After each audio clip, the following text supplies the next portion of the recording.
16 महीने में Nifty option trading में कोई भी लॉस नहीं है। 16 के 16 महीने हमारे प्रॉफिटेबल रहे। आपने बताया 5 पॉइंटर आप बताने वाले हो, क्या है सर जिसकी बेसिस पे आप ट्रेड लेते हो? और जो भी हम लोग ट्रेड करते हैं सारा इंट्राडे ऑप्शंस करते हैं। इंट्राडे ऑप्शंस और इंडेक्स निफ्टी ऑप्शंस में ट्रेड करते हैं। सेकेंड पॉइंट ये है कि रूल नंबर 1 जो हम फॉलो करते हैं कि हम 11 बजे के बाद ही ट्रेड इनिशिएट करते हैं। आप नॉर्मल लॉजिक पे, इमोशन पे काम नहीं कर रहे, आपको डेटा चाहिए। हर दिन हर पल मैं इस डेटा को जी रहा हूँ और मैं इस पे ऊपर ट्रेड कर रहा हूँ और इसकी एक्यूरेसी मुझे 60-70% मिलती है लाइव मार्केट। 16 महीने में निफ्टी ऑप्शन ट्रेडिंग में कोई भी लॉस नहीं है। 16 के 16 महीने हमारे प्रॉफिटेबल रहे हैं। तो सर यहीं से स्टार्ट करते हैं। आज का कंप्लीट डिस्कशन काफी इंपॉर्टेंट होने वाला है आप सभी के लिए। हम समझने वाले हैं सर से कि कौन सी स्ट्रैटेजी को उन्होंने फॉलो किया कि 16 महीने में एक भी महीना नहीं था जहां पे लॉस हो। मार्क माय वर्ड, 1 महीना, 2 महीना, 3 महीना नहीं, 16 महीना विदाउट लॉस।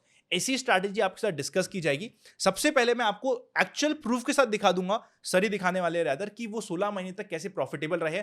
सेकंड हम बात कर लेंगे क्या फ्रेमवर्क्स वो यूज करते हैं। फिर हम और डिटेल में चलेंगे स्ट्रैटेजीज पे। 5 से 6 मैं आपको लाइव एग्जांपल के डे भी बता दूंगा कि पर्टिकुलर डे पे कौन कौन से स्ट्रैटेजी इन्होंने अप्लाई करी, क्या माइंडसेट से क्या ट्रेड करेगा, कहां पे स्टॉप लॉस हुआ, क्या नहीं हुआ, सब कुछ डिस्कस करेंगे। हो सकता है ये आज के कंप्लीट एपिसोड में आपको लगेगा थोड़ा सा बड़ा हो गया, बिकॉज मुझे डिस्कशन बहुत डिटेल में करना है। और जब मुझे भी पता चला सर कि 16 महीने विदाउट लॉस, तो आई ऑल्सो गॉट एक्साइटेड कि ऐसा क्या कर रहे हैं हम। शुरू करते हैं सर, आप बताइए सर क्या हो रहा है, कैसे हो रहा है। सबसे पहले तो प्रूफ दिखा दीजिए कि 16 महीने आप बोल तो रहे हो सर, ये सच है या सिर्फ कहने की बातें हैं? नहीं, देखिए ये जो 16 महीने की परफॉर्मेंस शीट है ये हम लोग जो भी ट्रेड्स होते हैं वो पब्लिश करते हैं अपने टेलीग्राम चैनल पे। और लास्ट 16 महीने में जो हमारा प्रॉफिट है वो करीब 1997 पॉइंट्स का, अप्रॉक्सीमेटली 2000 पॉइंट्स का प्रॉफिट है निफ्टी में। और ये निफ्टी ऑप्शंस है। निफ्टी अगर निफ्टी फ्यूचर्स में बात करें तो निफ्टी फ्यूचर्स नहीं है, this is purely Nifty options, जहाँ पे टाइम वैल्यू डिके होती है। और निफ्टी ऑप्शंस करने में आपको कैपिटल बहुत कम लगते हैं और मैक्सिमम ये बाइंग, क्योंकि मैं बाइंग ज़्यादा प्रीफर करता हूँ, तो ये बाइंग ऑप्शंस के प्रॉफिट्स हैं। सेलिंग थीटा डीके का प्रॉफिट नहीं है, कंप्लीटली ये बाइंग के प्रॉफिट्स हैं। और इसमें अगर देखेंगे तो रिसेंट जुलाई में हमें करीब 150 पॉइंट्स के प्रॉफिट थे, जून में 127 पॉइंट्स, मई में थोड़ा फ्लैट था, 7 पॉइंट्स का प्रॉफिट था, अप्रैल में 27 पॉइंट्स, मार्च में 134, फरवरी में 131 पॉइंट्स, जनवरी में 100 पॉइंट, दिसंबर में 177 पॉइंट, नवंबर 132 और अक्टूबर में 231 पॉइंट्स थे। तो इस तरीके से देखेंगे तो एवरेज हम पर महीने 150 पॉइंट से 200 पॉइंट के आसपास निकाल लेते हैं ऑप्शंस में। और ऑप्शंस अगर आप ट्रेड कर रहे हैं तो आपको एक लॉट करने में मुश्किल से 20,000 रुपये का कैपिटल लगता है। तो 50,000 की कैपिटल पे अगर आप एक लॉट से भी ट्रेड कर रहे हैं, अगर आप 100 पॉइंट भी निकालते हैं तो 7,500 रुपया हो गए भाई। 100 पॉइंट इंटू 75 का लॉट साइज, 7,500 रुपये का प्रॉफिट हो गया। तो 50,000 की कैपिटल पे आप कैलकुलेट कर लो, 7,500 रुपये का रिटर्न आपकी कम से कम ये करीब 10-15% की रिटर्न हो गई महीने की। और नॉर्मली 50,000 के कैपिटल पे आप 2 लॉट बड़े आराम से कर सकते हैं। तो इस तरीके से ये हम लोग कुछ रूल्स हैं जिसको फॉलो करके ये ट्रेड कर रहे हैं। और बाय गॉड ग्रेस, प्रैक्टिस, सब कुछ डिसिप्लिन, सब मिला जुला के 16 महीने में हमें लॉस एक महीने भी नहीं हुआ है। एक आध 2 महीने फ्लैट गए हैं बट लॉस एक भी महीने में नहीं हुआ है। खास बात यह है कि इस पॉडकास्ट में हम लोग वो क्या रूल्स फॉलो कर रहे हैं वो मैं आपको बताऊंगा, ताकि जो व्यूअर्स हैं वो उन रूल्स को फॉलो करके कम से कम लॉस को तो ख़त्म कर सकते हैं आप, और धीरे धीरे प्रॉफिट की जर्नी आप स्टार्ट कर सकते हो। तो मेन ये होगा कि हम उस रूल्स के ऊपर फोकस करें, उसको समझें और उसको समझ करके आप लाइव मार्केट में उसे इंप्लीमेंट कर सकते हैं। और आप सभी के लिए बता दूं सर, सेबी रजिस्टर्ड आ रहे हैं, तो इनकी जो रिपोर्टिंग होती है, जो कंप्लीट आपको डेटा बता रहे हैं, प्रॉफिट बता रहे हैं, इनको रिपोर्ट भी करना होता है आगे। ऐसा नहीं कि इन्होंने चलते फिरते कुछ भी बोल दिया।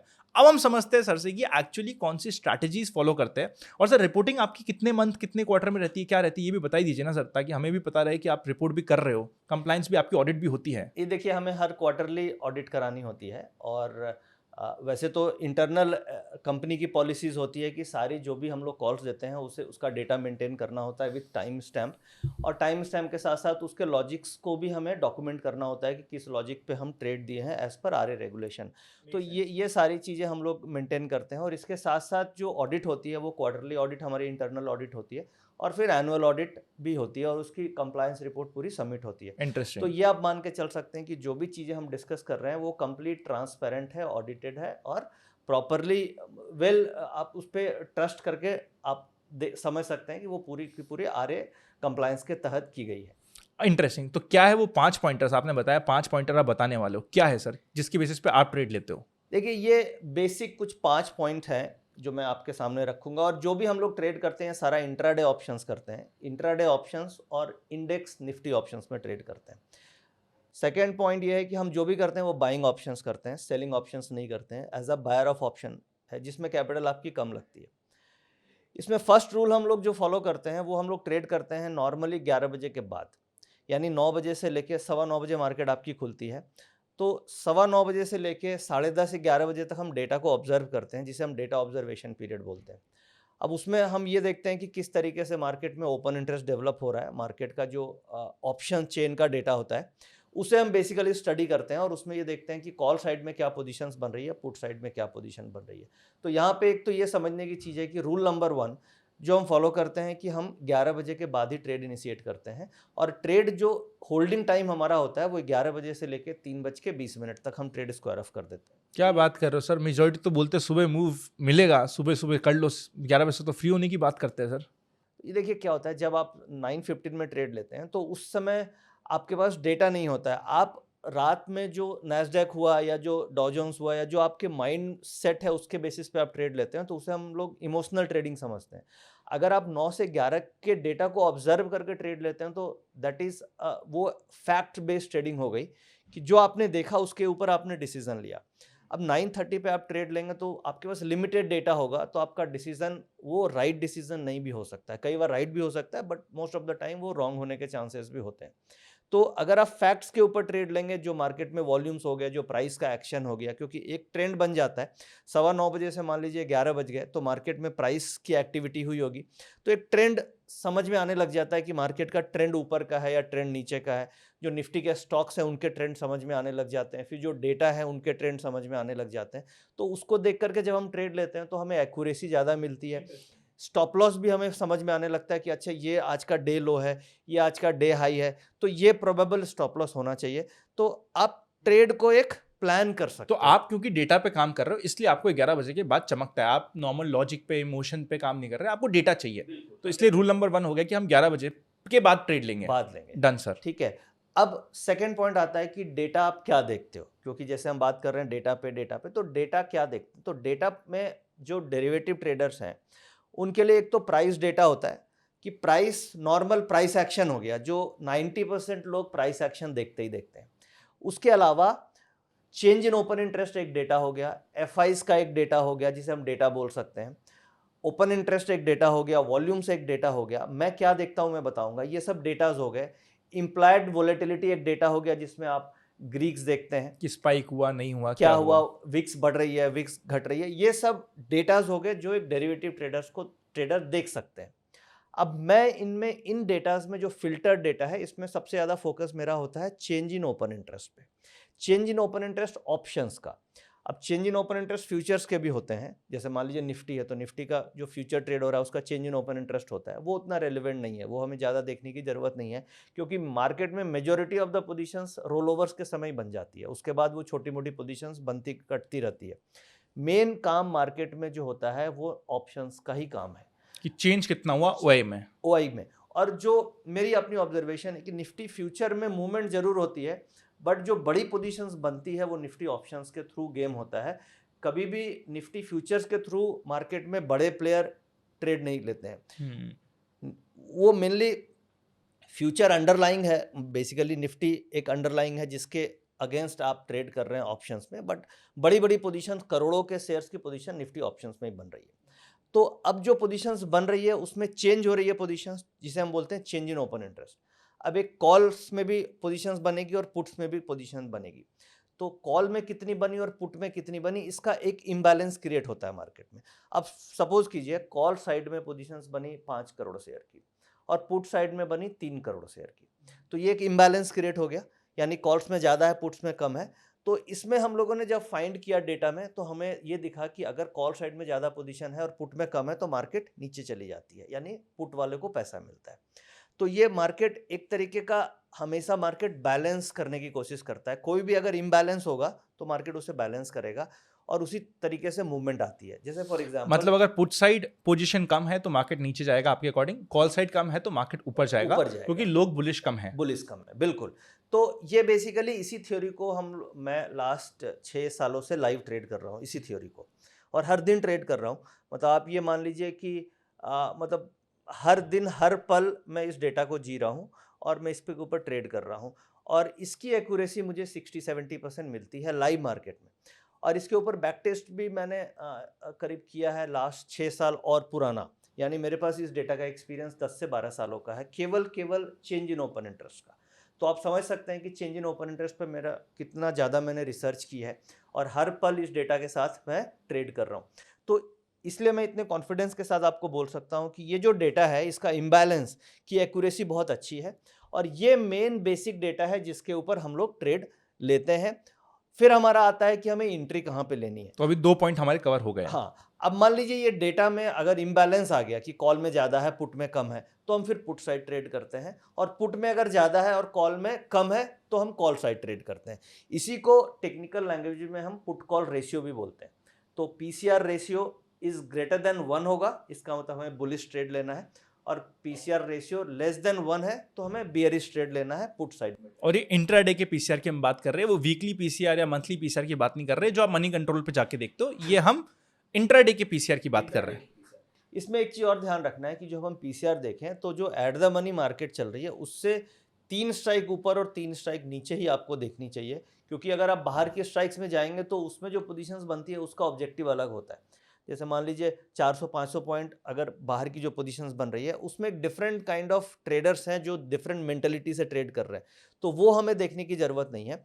एट द मनी उससे 3 स्ट्राइक ऊपर और 3 स्ट्राइक नीचे, केवल आप ये 6-7 स्ट्राइक्स की ही चेंज इन ओपन इंटरेस्ट देखते हैं तो आपको एक कंक्लूजन मिल जाता है। ठीक है, अब हमारा रूल नंबर 3 आता है कि हमें एंट्री कहाँ पे लेना चाहिए। डायरेक्शन मुझे मिल गया, ट्रेड कब लेना ये समझ में आ गया, एंट्री कब लेना चाहिए। तो इस ट्रेड पे जैसे मान लीजिए 9:15 बजे मार्केट खुली और मुझे 11 बजे already suppose. By the way sir, आप हमें बताओगे भी सही ना हमें कहाँ देखना है, क्योंकि आपने बोल तो दिया चेंज इन ओआई देखो, पीसीआर देखो, पर मैं कहाँ देखूंगा एज अ यूजर, वो आप मुझे बताओगे राइट नेक्स्ट पार्ट में। इसी आज ही के वीडियो में अपन ये भी सर से सीख के चलेंगे पूरा। हाँ हाँ, वो बिल्कुल मैं बताऊंगा कैसे देखना है। तो अब थर्ड पार्ट हमारा आ गया कि एंट्री। तो एंट्री के लिए नॉर्मली जो इस मॉडल में हम लोग यूज़ करते हैं, हम लोग volume weighted average price use करते हैं। वॉल्यूम वेटेड एवरेज प्राइस ये हो गया कि जो भी वॉल्यूम्स हो रहे हैं उसका एक वेटेड एवरेज प्राइस, यानी सपोज मैंने अगर 2 लॉट लिए और एक एफआईज है जिसने से 1000 लॉट लिए, मान लीजिए जेम्स स्ट्रीट है उसने 2000 लॉट का ट्रेड किया, तो उसकी एक बाइंग एवरेज होगी। मैं एक रिटेल प्लेयर हूँ, मैंने 1 लॉट ट्रेड किया तो मेरी एक अपनी एवरेज होगी। तो जो वॉल्यूम वेटेड एवरेज प्राइस है वो कैलकुलेट ये करता है कि एक स्ट्रॉन्गर हैंड्स और एक रिटेल, उन सबकी क्या वॉल्यूम वेटेड एवरेज प्राइस आ रही है, जिसका इतना वॉल्यूम उसको इतना वेट दे उतना दिया, weightage मतलब दिया वो जाएगा। प्राइस जेन स्ट्रीट के प्राइस के आसपास होने की ज्यादा आसपास, प्रोबेबिलिटी है। बिल्कुल बिल्कुल, यानी कि जिसका बड़ा वॉल्यूम उसको ज्यादा वेटेज दिया गया। तो वो क्या है, जी वो आपको एक रियलिस्टिक मार्केट की एवरेज देता है। एक होती है मूविंग एवरेज, अगर आप यूज करोगे तो मूविंग एवरेज तो प्राइस पे निकलती है, वो क्या करता है सारे प्राइस को इक्वल वेट देता है। अगर आप 10 पीरियड लोगे तो सबको इक्वल वेट देगा। वॉल्यूम वेटेड, ज्यादा वॉल्यूम ज्यादा वेटेज। तो हम एक तो यूज करते हैं वॉल्यूम वेटेड एवरेज प्राइस। अब जब भी मुझे निफ्टी उसके आसपास मिलती है हम ट्रेड में इंटर करने की कोशिश करते हैं। जैसे मान लीजिए मुझे पुट लेना है और निफ्टी वीवैप के आसपास ही है, तो वहां पे आप पुट ले लो। अब मान लो वीवैप से दूर है, यानी कि ऑलरेडी गिर चुकी, 9 से 11 के बीच में ऑलरेडी मार्केट 100 पॉइंट गिरी हुई है, तो हम वेट करते हैं मार्केट के बाउंस होने का, कि बाउंस होके अगर हमारे एवरेज के आसपास आएगी तो वहां पे हम एंट्री करेंगे। इससे फायदा मेरा क्या होता है कि जो बड़े प्लेयर की एवरेज है मैं उसी के आसपास एंट्री करने की कोशिश करता हूं, सो दैट मेरा स्टॉप लॉस छोटा हो और मुझे बड़ा प्रॉफिट मिल पाए। तो ये पूरे इस 5 रूल्स जो आप स्क्रीन पे देख रहे हैं अभी, इसका सबसे इंपॉर्टेंट ये थर्ड रूल है एंट्री। ऑप्शन पे लो। हाँ, ऑप्शन में एंट्री बहुत इंपॉर्टेंट है। कई बार आपने देखा होगा कि आपका डायरेक्शन सही है फिर भी आपको ऑप्शंस में नुकसान हो जाता है, क्योंकि आपने गलत समय पे ट्रेड एंट्री कर ली और मार्केट के बाउंस में आपका स्टॉप लॉस ट्रिगर हो गया। तो अगर आप सही एंट्री लेंगे तो उस केस में क्या होगा, आपका स्टॉप लॉस भी छोटा होगा और रिस्क टू रिवार्ड रेशियो बेहतर होगा। तो ये 3 पॉइंट क्लियर हो गए, परफेक्ट। अब हम इसमें चौथा बाकी टारगेट एंड प्रॉफिट्स का ही है कि जब मैंने एंट्री ले ली और मैं एट द मनी में कर रहा हूं, जहां पे अगर मार्केट है एट द मनी तो उसमें 30 से 40 पॉइंट का हम टारगेट रख के चलते हैं। क्यों 30 से 40 पॉइंट का रखते हैं? क्योंकि 30 से 40 पॉइंट ऑप्शंस का टारगेट का मतलब 0.5 डेल्टा होता है एट द मनी का, और 30 पॉइंट का टारगेट का मतलब हो गया कि 60 से 70 पॉइंट की मूव आपने कैप्चर करी। अगर 60-70 पॉइंट की मूव हो गई तो ऑप्शंस में रिस्क क्या होता है, मार्केट फिर बाउंस होगी तो मेरा टाइम वैल्यू डिके हो जाएगा या प्रीमियम टूट जाएंगे। इसलिए जनरली हम लोगों ने ये बैक टेस्ट किया कि जब भी आपको एट द मनी में 30 से 40 पॉइंट मिल रहे हैं, आप प्रॉफिट बुक कर लें, फिर दोबारा बाउंस मिले वीवैप के आसपास तो दोबारा आप ट्रेड कर लें, बट एट वन गो आपको 30 से 40 पॉइंट का प्रॉफिट मिल रहा है एट द मनी कॉल या पुट में, तो वहां पे हम बुक करके निकल जाते हैं। चौथा पॉइंट आता है कि स्टॉप लॉस क्या रखना है। तो किसी भी ट्रेड में एट द मनी में 25-30 पॉइंट से ज्यादा का स्टॉप लॉस नहीं रखते हैं हम लोग। उसके पीछे भी लॉजिक क्या है? 40 पॉइंट का टारगेट, 25 पॉइंट का स्टॉप 25 लॉस। पॉइंट का स्टॉप लॉस। अब उसका लॉजिक क्या है? हम हमेशा ट्रेड वीवैप पे लेते हैं। अब वीवैप पे आप ट्रेड लिए और स्टॉप लॉस 25 पॉइंट का, यानी आपका डेल्टा 0.5 यानी 50 पॉइंट का मूव होना चाहिए। अगर वॉल्यूम वेटेड एवरेज प्राइस जहां पे बड़े प्लेयर्स की एवरेज है वहां से 50 पॉइंट रिवर्स चली गई, इसका मतलब आपका ट्रेड गलत हो गया, तो आप हमेशा 20 से 25 पॉइंट के लॉस में निकल जाए। क्योंकि अगर आपका डायरेक्शन सही है, पीसीआर का डेटा ये बोल रहा है कि नीचे जाएगी, तो वीवैप से 50 पॉइंट अगेंस्ट मार्केट जा ही नहीं सकती, क्योंकि आपका डेटा उसमें सपोर्ट कर रहा है। फिर भी कभी कभी होता है कि अगर अगेंस्ट चली गई तो उस केस में आपको 25 से 30 पॉइंट का स्टॉप लॉस लेके निकलना होता है। अब इस पूरी स्ट्रैटेजी का, इस रूल्स का हिट रेशियो मुझे 60-70% मिल जाता है। तो अगर मान लीजिए आपको 60-70% हिट रेशियो मिल रहा है, तो आप अगर 35-40 पॉइंट प्रॉफिट बुक कर रहे हैं और 30% टाइम आप 20 से 25 पॉइंट का लॉस भी बुक कर रहे हैं, तो नेट में फिर आपको वही 100-150 पॉइंट का प्रॉफिट एक लॉट पे महीने का मिल जाता है। तो ये सिंपल 5 रूल्स हैं और बड़े सिंपल हैं, कोई कॉम्प्लिकेटेड नहीं है। इसके ऊपर हम ये ट्रेड लेते हैं और ये जो सारे प्रॉफिट जो आपने देखा, सारे इसी रूल्स पे हमने बनाए। बाय द वे, आप सबको मैं एक इन्फॉर्मेशन भी देता हूँ यहाँ पे, क्योंकि सर ने रूल्स बता दिए। अगर आप चाहते हो कि सर के साथ आप ट्रेड करना चाहते हो या सर आपको हेल्प करे, गाइड करे, खुद की ट्रेड्स बताए और आपको ट्रेड में प्रॉपर गाइडेंस दे, तो सर का एक प्रीमियम टेलीग्राम चैनल भी है। Just for your information, description में मैंने लिंक डाल दिया, आप चाहो तो जाके चेकआउट कर सकते हो। कुछ इनिशियल यूजर्स के लिए एक बार ये डिस्कशन हो जाए, उसके बाद कुछ इनिशियल यूजर्स के लिए कुछ एडिशनल डिस्काउंट में जरूर आपके लिए ले लूंगा, इतना मैं जरूर आपके लिए कर दूंगा, तो आप चेकआउट कर सकते हो। ये कोई पिच नहीं है, कोई सेल्स नहीं है, कोई कुछ नहीं है, बट मुझे लगा कि आपको जानना जरूरी है यहाँ पे, तो मैंने आपके साथ ये इंपॉर्टेंट इन्फॉर्मेशन शेयर कर दी। सर, अब हमारे पास ये होता है कि हमारे पास 5 रूल्स आ गए, हमें पता है कि आप किस चीज पे काम कर रहे हो। अब मुझे देखना है एज अ नॉर्मल व्यूअर कि वो क्या हो रहा है, डेटा वो दिखाओ सर। डेटा जैसे अभी चेंज इन ओआई क्या हुआ, पीसीआर क्या चल रहा है सर, वो कहाँ से मिलेगा मुझे? और फिर हम क्या करेंगे सर, हम कुछ ट्रेड्स लेते हैं इस वीक में, तो अभी खैर अभी चल रहा है, हम ड्यूरिंग द वीक ही चल रहे हैं, लास्ट वीक की 5 दिन की ट्रेड लेंगे सर। आप बताना कि क्या किया आपने, क्यों किया, प्रॉफिट हुआ, लॉस हुआ, लास्ट वीक एग्जैक्टली हम ट्रेड ले लेंगे। आज की तारीख है, मैं आप सबको बताता हूँ जिस दिन हम ये शूट कर रहे हैं, ये तारीख है 22 जुलाई। तो 22 जुलाई से जस्ट पिछले वाला वीक हम चेकआउट कर लेंगे। बिल्कुल। तो पहले मैं ट्रेड्स आपको दिखा देता हूँ किस तरीके से ट्रेड्स ले रहे हैं हम लोग। और ये जैसे आपने बोला पिछले वीक की, तो पिछले वीक में मैं आ रहा हूँ और पिछले वीक हम मंडे से देख लेते हैं, मंडे से फ्राइडे 4-5 दिन का ट्रेड्स हम देख लेते हैं, किस तरीके से हम ट्रेड्स लेते हैं और क्या ट्रेड्स हमारे बनते हैं। 1 मिनट। तो देखिए पिछले वीक का जो हमारे ये premium index trading Telegram channel है, इसमें मैं ट्रेड्स देता हूँ, लाइव मार्केट में ट्रेड्स देता हूँ, और जो लॉजिक्स अभी हमने डिस्कस किए इसी लॉजिक पे हम ट्रेड देते हैं। यानी कि ट्रेड हम नॉर्मली 10:30 के बाद ही ट्रेड लेते हैं, 10:30 ऑनवर्ड्स हम ट्रेड लेते हैं, और परफेक्ट जो है सर। लॉजिक अभी बताया उसके ऊपर ट्रेड लेते हैं। अब जैसे ये डेट जैसे आपने बोला पिछले वीक, तो 14 जुलाई से हम स्टार्ट करते हैं, मंडे से। तो मंडे को देखिए हमने ट्रेड लिया बाय निफ्टी 25,000 स्ट्राइक की पुट 60 से 65, 40 का स्टॉप लॉस, टारगेट 100, ये प्लेन नेकेड ऑप्शंस आती है। और फिर ये करीब हमने 1 घंटे में इसको प्रॉफिट बुक कर लिया, और ये आ रहा है, देखिए मैसेज आप देख पा रहे हैं, ये बुक प्रॉफिट इन 25,000 स्ट्राइक पुट 7680 60, मतलब 60 के आसपास लिया, 80 के आसपास प्रॉफिट बुक कर लिया, तो 20 पॉइंट हमें मिल गए। ये इस तरीके से ये मंडे को हो गया। और फिर ये हम लोग पोल्स भी करते हैं, हर दिन आप देख पा रहे हैं यहाँ पे वोटिंग करते हैं कि भाई आपने ट्रेड किया नहीं किया, कितने लोगों ने प्रॉफिट बनाया, और साथ में टाइम स्टैम्प के साथ हम अपनी परफॉर्मेंस रिपोर्ट अपडेट कर देते हैं चैनल पे। टाइम स्टैम्प का मतलब हो गया कि टेलीग्राम चैनल में जो आपने ट्रेड दिया तो आपको वहाँ पे टाइम आता है, वो टाइम और जिस रेट पे स्क्वायर ऑफ हुआ वो टाइम स्टैम्प के साथ आपको हर दिन परफॉर्मेंस रिपोर्ट वहीं पे मिल जाती है एंड ऑफ द डे में। तो आप अपना ट्रेड मैच कर सकते हैं कि जो ट्रेड इसमें दिया गया आपने किया तो आपका क्या परफॉर्मेंस रहा और हमारी चैनल की क्या परफॉर्मेंस चल रही है। तो इसी तरीके से फिर अब मैं नेक्स्ट डे आता हूँ। नेक्स्ट डे हम देखेंगे तो यहाँ पे 15 तारीख को फिर से ट्रेड लिया हम लोगों ने बाय नेक्स्ट वीक 25,500 स्ट्राइक की कॉल ऑप्शन। ये 52 से 52 से 58 के बीच में लिया और ये देखिए ये ट्रेड लिया गया था 10:47 पे और ये 11:02 पे फिर प्रॉफिट बुक हो गया। Book profit in next week put 75 के आसपास, ठीक है, जो हमने 55 के आसपास लिया था। तो यहाँ पे भी हमें अगर आप देखोगे तो परसेंटेज रिटर्न कैपिटल पे आप देख लो 55 पे लेके 75 पे बिक गया, तो करीब 30-35% का रिटर्न हमें उसी समय मिल गया। अब हम ये फिर यहाँ पे आप पोलिंग देख सकते हैं, वोटिंग आपके सामने मैंने अभी किया कि 62% 38% लोगों ने ट्रेड किया, जो करीब करीब 500-600 लोग हुए जिन्होंने ट्रेड किया यहाँ पे। और फिर हम आगे आते हैं, अब नेक्स्ट 16 तारीख को चलते हैं। हाँ, वेडनेसडे को चलते हैं। तो वेडनेसडे को फिर से हमने ट्रेड लिया buy Nifty next week 24,900 strike put 50 से 55 के बीच में और फिर ये ट्रेड हम ब्रेक इवन एग्जिट हो गए उसी दिन, मतलब ये नहीं, ये 50 से 55 के बीच में लिया और 44 में एग्जिट हुए, लॉस लगा इसमें, 7-8 पॉइंट का लॉस लगा इसमें, ठीक है। फिर दोबारा ट्रेड हमने 12:43 पे दोबारा लिया 25,500 की कॉल और फिर उसमें हमें प्रॉफिट मिल गया।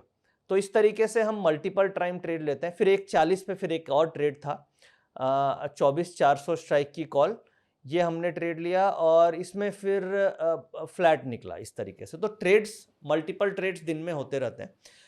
जनरली 1 से 2 ट्रेड्स आपको पर डे के आते हैं।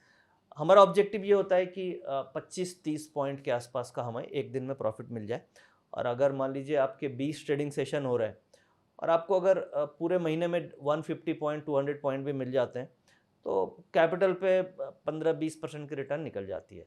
तो कोई गारंटी नहीं है, बट ये है कि हम कोशिश ये करते हैं कि जो रूल्स हैं उस रूल्स पे ट्रेड करें और कम से कम लॉस ना हो और प्रॉफिट की तरफ मूव करें। तो जर्नी लास्ट 16 महीनों की तो अच्छी रही है और इसी रूट्स पे है। तो ये ट्रेड्स जो आपने बोले मैंने अभी दिखाए। इसमें मेरे को क्या लगता है सर, देखिए प्रॉफिट लॉस तो अपनी तरफ है और आपने 16 महीने बैक टू बैक प्रॉफिट हुआ, which is very good. More important है कि आप एक लॉजिक पे, आप इमोशन पे ट्रेड नहीं कर रहे, आप अपनी फीलिंग पे ट्रेड नहीं कर रहे, आपको जो दिख रहा है डेटा आप उस पर ट्रेड कर रहे हो। और यही वो टेलीग्राम चैनल है जिसके लिए मैंने आपको बोला था, डिस्क्रिप्शन में लिंक डाला है, आप चाहो तो चेकआउट कर सकते हो। अब इसके पीछे का सर लॉजिक भी एक्सप्लेन कर दीजिए ना सर, कि क्या आपको दिख रहा है change in open interest. Even मैं ये भी चाहता हूँ कि आप वो जो पीसीआर वाला पॉइंटर है वो भी मुझे बता दो कि आप पीसीआर कैसे चेक कर रहे हो। बिल्कुल, ये देखिए मेरी स्क्रीन पे आप अभी डेटा देख पा रहे हैं और ये डेटा हम एसएमसी ऑटो ट्रेडर के अंदर से देख रहे हैं। यहाँ पे डेटा पीसीआर का भी डेटा आ रहा है। सर जैसे मंडे का डेटा दिखाना। हाँ, मंडे का मैं अभी रिसेंट, क्योंकि हमें ओल्ड डेटा दिखाना होगा। ठीक है, अच्छा ओल्ड डेटा देख लेते हैं, ठीक है, कंप्लायंस के लिए हम लोग पुराना डेटा देख रहे हैं। हाँ। मेरे को लग रहा है सर के साथ ना अपने को बेसिक्स ऑप्शंस भी कवर करना चाहिए, जिसमें हम कुछ नहीं, बिल्कुल बेसिक कॉल पुट क्या होता है वो समझाए, फिर ऑप्शन चेंज समझाए। अगर आप चाहते हो ऐसा कुछ वीडियो बने तो कमेंट करना। अगर कितने 500 कमेंट्स आए तो आई विल इंश्योर कि मैं सर को किसी दिन पकड़ लूँ और डिटेल में, मतलब फिर ये होगा कि वो 6-7 एपिसोड्स लगेंगे और पूरा ऑप्शन और फ्यूचर्स पूरा डिटेल में समझाएंगे आपको। देखेंगे सर, कभी मौका लगा तो वो करेंगे शूट, बड़ा इंटरेस्टिंग है। बिल्कुल। तो अब देखिए ये जैसे ऑप्शन चेन का डेटा आपके सामने खुल गया। चेंज इन ओआई आप दिखा रहे हो, चेंज इन ओपन इंटरेस्ट है, चेंज इन ओआई ये दिख रहा है मुझे कॉल साइड का जो अभी हाईलाइटेड है, और change in OI put side का दिख रहा है, ठीक है। अब इसमें सिंपल, अगर आप सारे स्ट्राइक्स का चेंज इन ओआई को सम करेंगे तो कॉल साइड आप देख लीजिए, ये करीब करीब 4,58,00,000 शेयर्स कॉल्स में ओपन इंटरेस्ट ऐड हुए हैं। और अगर मैं पुट साइड का देख रहा हूँ तो पुट साइड में 18,97,000 माइनस है, यानी कॉल साइड में बहुत हेवी है पोजीशंस, इम्बैलेंस बहुत ज़्यादा है।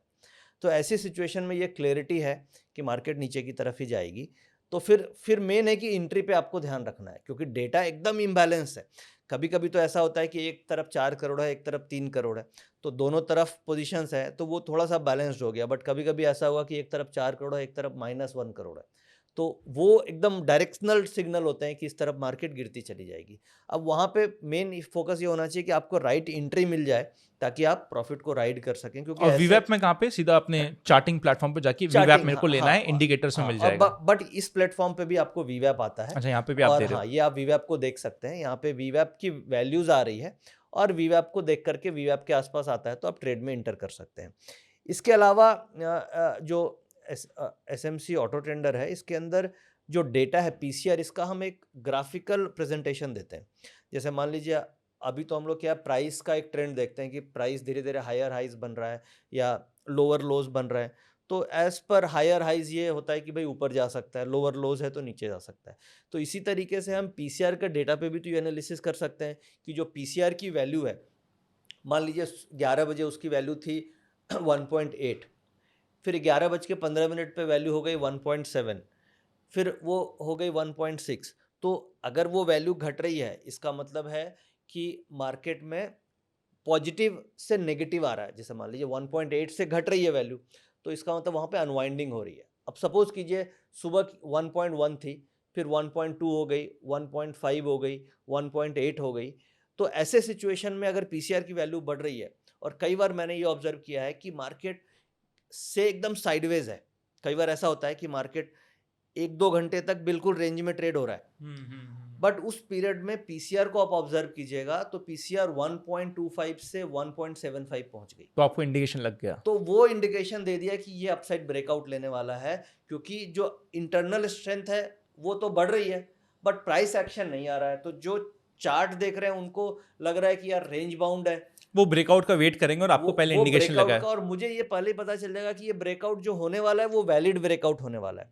मतलब इससे ये पकड़ में आता है। कई बार क्या होता है कि ब्रेकआउट होता है और वो फॉल्स ब्रेकआउट भी होता है।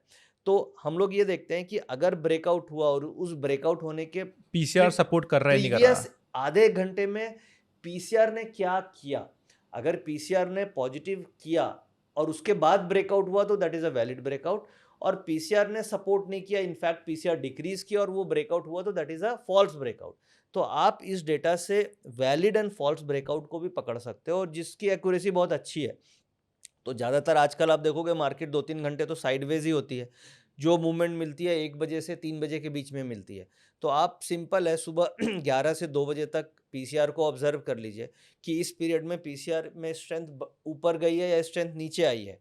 अगर स्ट्रेंथ ऊपर आई है और 2 बजे के बाद प्राइस एक्शन ऊपर की तरफ आ रहा है, इसका मतलब आप कॉल में कूद जाओ तो पैसे आपको मिल जाएंगे। और अगर प्राइस एक्शन नीचे पीसीआर में स्ट्रेंथ घट गई है और ब्रेकडाउन आ रहा है 2 बजे के बाद, तो आप पुट में कूद जाओ, इसमें बड़े आसानी से पैसे मिल जाते हैं। तो ये सिंपल चीज़ें हैं जो हम लोगों ने रिसर्च करी, इससे पैसे बन जाते हैं।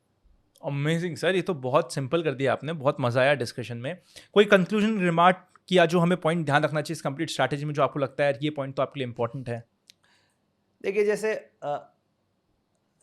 मैंने अभी डेटा दिखाया, तो ऑटो रेंडर के अंदर एक डेटा तो आपको मैंने पीसीआर का दिखाया, इसके अलावा उसमें एक और बहुत ही अच्छा डेटा है जो हम लोग यूज़ करते हैं।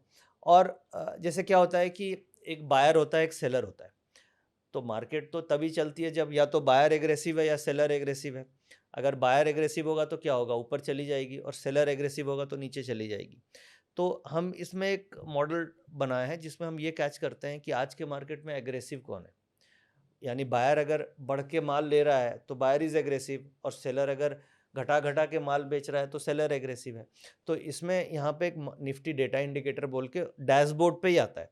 तो डैशबोर्ड पे आप देख सकते हैं यहाँ पे कि इस जिस दिन का डेटा हम लोग देख रहे हैं, इस दिन सेलर एग्रेसिव है, 8.5 लाख निफ्टी उसने बेच दी है। और बैंक निफ्टी में भी इस तरीके का डेटा आता है। और ऑप्शंस जो कॉल एंड पुट है उसमें भी हम सिमिलर कैलकुलेशन करते हैं कि कॉल्स में सेलर एग्रेसिव है या बायर एग्रेसिव है, पुट में कौन एग्रेसिव है, सेलर या बायर। तो जो जैसे हम बात कर रहे थे कि डेरिवेटिव्स में डेटा क्या क्या हो सकता है, तो डेरिवेटिव्स में वॉल्यूम्स हो सकते हैं, चेंज इन ओपन इंटरेस्ट हो सकते हैं। तो वॉल्यूम को ट्रैक करने के लिए हम ये देखते हैं कि कौन एग्रेसिव है, जिसकी कैलकुलेशन आपको ऑटो रेंडर के अंदर मिलती है। और चेंज इन ओपन इंटरेस्ट के लिए हम पीसीआर देखते हैं। और प्राइस एक्शन सिंपल है, वो आप हर जगह देख सकते हो। तो अगर आप मान लो ऑटो रेंडर अगर आप यूज़ करते हैं तो उसमें डैशबोर्ड में ये सारा डेटा मिल जाएगा। पीसीआर का भी डेटा आपको इनफैक्ट देखिए यहाँ पे डैशबोर्ड में ही मिल रहा है। इंट्राडे पीसीआर निफ्टी का भी डेटा मिल रहा है और बैंक निफ्टी का भी मिल रहा है। तो यहाँ से आप देख करके आराम से लाइव मार्केट में ट्रेड कर सकते हैं। अगर आप डेटा नहीं देखना चाह रहे हैं तो उसका सिंपल तरीका है कि आप हमारे टेलीग्राम चैनल में जुड़ सकते हैं। वहाँ पे ये सारी चीज़ों पे रिसर्च करके हम आपको एक ट्रेड देने की कोशिश करते हैं और उसके ऊपर आप ट्रेड कर सकते हैं। तो अगर आप एकदम सिंपल चाहते हैं कि नहीं मुझे बनी बनाई चीज़ मिल जाए, तो उसके लिए फिर टेलीग्राम चैनल आप ज्वाइन कर सकते हैं। आप ये चाहते हैं कि मैं डेटा को रिसर्च करूँ, खुद से इस पर ट्रेड इनिशिएट करूँ, तो फिर ऑटो रेंडर के अंदर बहुत अच्छे अच्छे डेटाज़ हैं जो आपको लाइव मार्केट में बहुत हेल्प करेंगे। आप वो सब्सक्राइब करके फिर आप ट्रेडिंग कर सकते हैं। Amazing sir, thank you so much for doing this. मैं आपकी रेफरेंस के लिए सारे इंपॉर्टेंट लिंक्स डिस्क्रिप्शन में डाल दूंगा, आप चेकआउट कर सकते हो। नए हो चैनल पे तो सब्सक्राइब कर देना। ऑल्सो आप चाहते हो हम बेसिक से एक ऑप्शन की सीरीज बनाए, कंप्लीटली डिफरेंट सीरीज, तो कमेंट कर दीजिएगा। Happy learning and we will see you very soon. Thank you so much sir for doing this. काफी इंटरेस्टिंग डिस्कशन रहा। आपके 5 points I am very sure सबको याद होंगे। अगर याद है तो वो भी कमेंट कर देना क्या थे 5 पॉइंट, वो सबसे इंपॉर्टेंट बात थी। Thank you sir. Thank you, thank you.